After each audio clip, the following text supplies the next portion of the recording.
Hey guys, Anthony Ace Michaels here is back. Hopefully you guys cashed in on week 2. The best bet plays are 5-1 this year, looking good. The Cardinals did win the game, but they didn't cover the spread, so we're going to mark a loss there. But for all you guys that play those money line parlays, you still cashed in some money there, so good for you guys. And like I said, anytime a point spread is 3 or under, a lot of times I'll still take the 3 or whatever it is, but I will do a money line parlay just in case they win. And we were cashing in. And we had the Giants and the Redskins going way over, just like I thought it would. So you started out the week right. You lost on the Cardinals, but you came roaring back with the Baltimore Ravens. Not only covering the spread, but winning the game straight up. So you money line guys cashed in good on that. So we're going to go into week 3. Keep this streak alive. I was hoping to be 6-0 for you. But we'll take 5-1, and we got 3 more top plays, and I'm going to go over every game. Make sure also, guys, you go to sleeperselections.com and you get that free week. And also go to bestsportspickstoday.com and check out the top handicappers and on the free picks page, because that'll be very useful. The guys are pretty good there. You know, I'm not just the only one that's doing well. There's a lot of guys on there that are giving free picks out. So let's start out with the Panthers at the Texans. The Panthers are on the road and they're -8.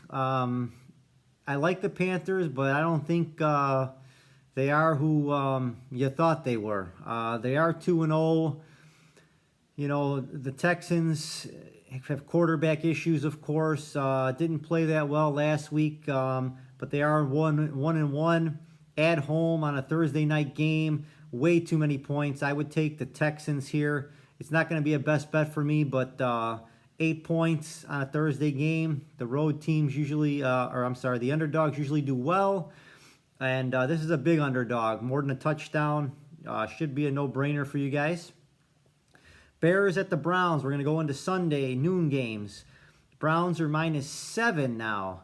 Got me scratching my head a little bit. It should be about 8 or 9 here. So in that case, I would take the Cleveland Browns over the Chicago Bears.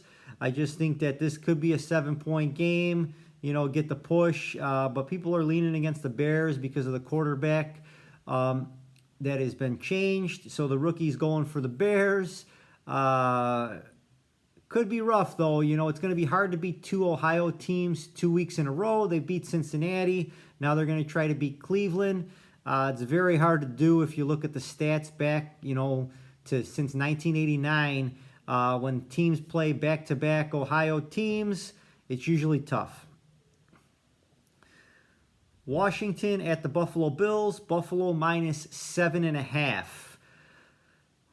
This is a game where they're not going to shut out another team again. Like last week, the Bills came out firing, showing that they are a Super Bowl contender. I do like Washington's defense. I know they didn't show up last week, but the division games, you throw the defenses out the window. In this game, it's going to be a battle. I think 7.5 points is too many.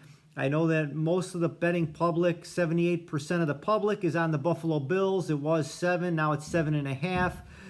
Just wait till Sunday if you're going to bet this game. You might be able to get Washington at 8 or 9. I like Washington here. It's not going to be a best bet for me, but that's where I'm leaning. The Baltimore Ravens at the Detroit Lions. Everybody thinks this is a no-brainer from watching them beat Kansas City. Erase that out of your mind. You know, they're banged up. They had like 17 guys injured, and they were still able to beat Kansas City. Detroit's at home. They're mad. They're hungry. It's a tough game. I would still take the Ravens. I seen them at 7.5 at some books still. So make sure you guys go to bestsportspickstoday.com and go to top sports books at that link at the top. Check it out. There's a lot of sports books. Go to all of them and just shop around the odds. Because, I mean, if you can get this at 7, this is a great play for the Ravens. But right now it's 8, so I would try to lock it in as soon as you can if you're going to take the Ravens. The Colts at the Titans.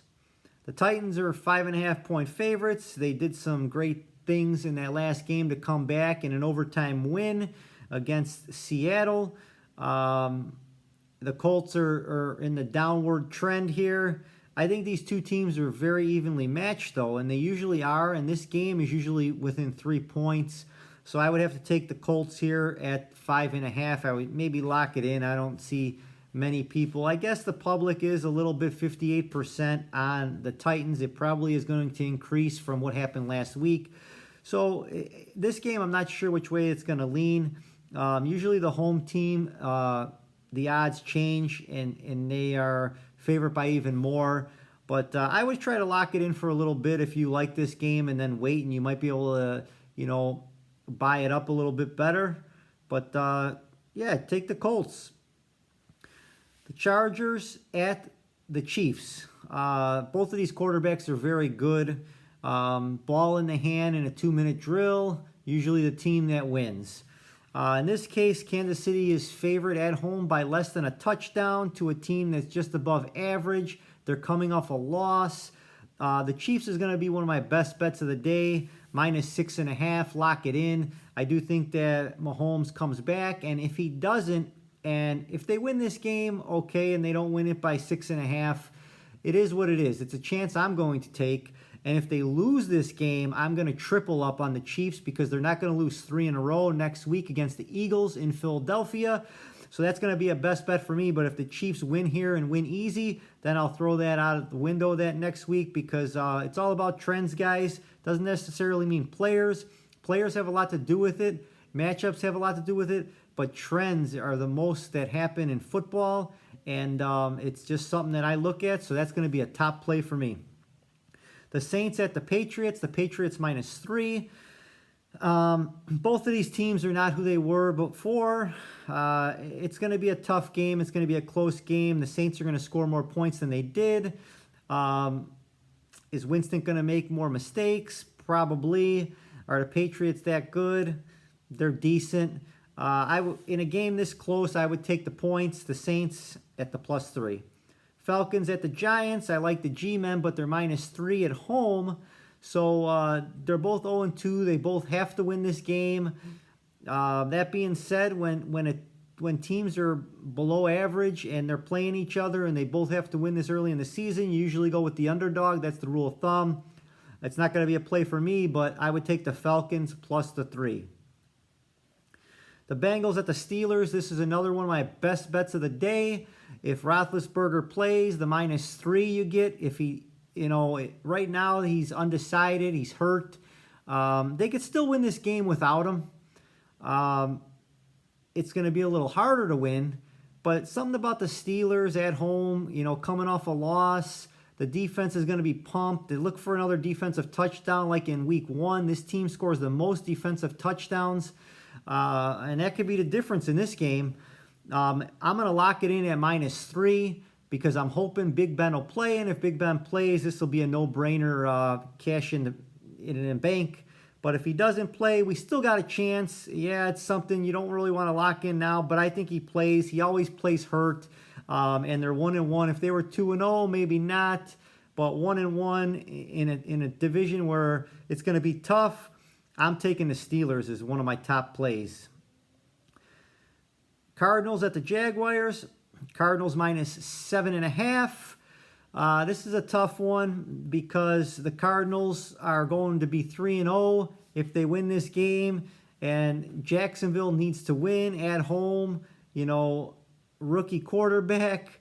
I like the Jaguars plus the 7.5. Not a game I'm going to put my money on, but 7.5 points seems like a lot for a Cardinals team that usually plays up to their competition. They do win, and I do pick them to win their division. It's just, they always play to their competition. They have for the past couple of years, and 7.5 is just too much on the road.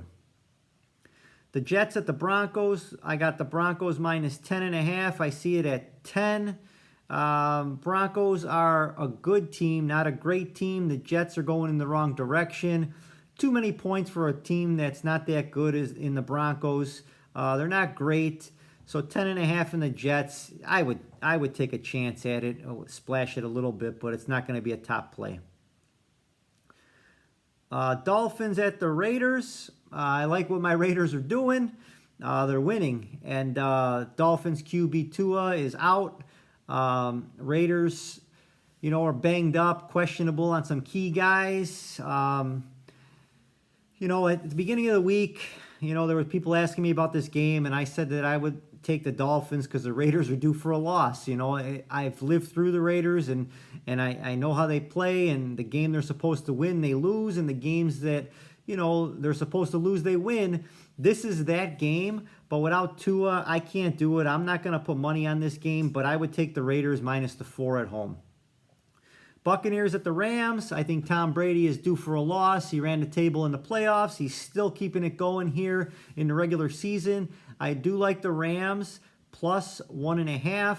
People are starting to bet the Buccaneers here because it's Tom Brady, Super Bowl winner. So I'll wait till Sunday at 3:24 to put my bet in. This game's at 3:25 Central Time, and I'm going to take the Rams, and I'm really hoping to get +3. It's not going to be a top play for me, but it is going to be a game that I'm going to bet. So there will actually be 4 games here that I'm going to bet, but I'm giving you my 3 best bets. And this is just one that I'm putting out there because I like it, and I'm going to wait to see how the odds shift. Seahawks at the Vikings. Seahawks minus 1.5 on the road. They usually don't do well on the road when they're favorites. The Vikings have to win. I'm throwing all those stats out the window. These are the stats that I know in my head. These are teams that I know, certain stats. I think the Seahawks are going to take care of business. I think that they're going to win. It'll probably be like a 3-point game, something like that. I wouldn't be surprised if they lose because of all the stats in the Vikings' favor. But it's a game that I'm, like I say, not going to bet. But the Seahawks will be a one that I'll put in my pools that I'm in. Packers at the 49ers. 49ers minus 3.5. I do expect this to stay pretty solid at 3.5. If you get the 49ers at minus 3, I think it's good. Rodgers in a game where he comes off of a big win, and then he's on the road. He always seems to have trouble with the 49ers, and he has trouble with defenses that are better than average. This is one of those teams. I do think that the 49ers are going in the right direction, so the 49ers would be a minus 3 if you could get it. And the last game is Monday night, the Eagles at the Cowboys. One of my best bets of the day is going to be the over in this game. Remember, guys, in this division, I always take the overs because these teams are always a few points, within each other, and they always seem to be in the high 20s or 30s. This one is not in the 40.5 like the Thursday game of Washington and the Giants. This game is 51.5, but it's the Eagles and the Cowboys. 2 teams where the defenses ain't so good and the offenses are better than before. I do expect fireworks in this game. I do expect it to go over 51.5 or 50. I got 51, and there's 51 in some books. I locked it in already. If you get it at 51, I think it's a solid play. 51.5 shouldn't be too much different, but it should go up as the week goes on. So maybe try to lock it in. And also in this game, I would always take the underdog team. The underdog team always seems to cover the spread because they're always close games, and you're getting 4 in the Eagles. I do expect maybe the Cowboys fans to push this to 4.5, maybe 5. So you might want to wait on it. If it drops down to 3.5, lock it in at the Eagles. But right now they're +4. This is Anthony Ace Michaels from Sleeper Selections. Make sure you check it out. Get a free week. Also go to bestsportspickstoday.com. Check all the top handicappers. Check out the top sports books. And make sure, guys, for me, subscribe, hit the like button, and maybe leave a comment below on something maybe I didn't cover, or maybe more detail, or maybe me less talking. But keep me posted, and let's get them again at 3-0 again, and we'll be at 8-1. Worst case, 7-2 would be a perfect start to the season. I'll see you next week, guys.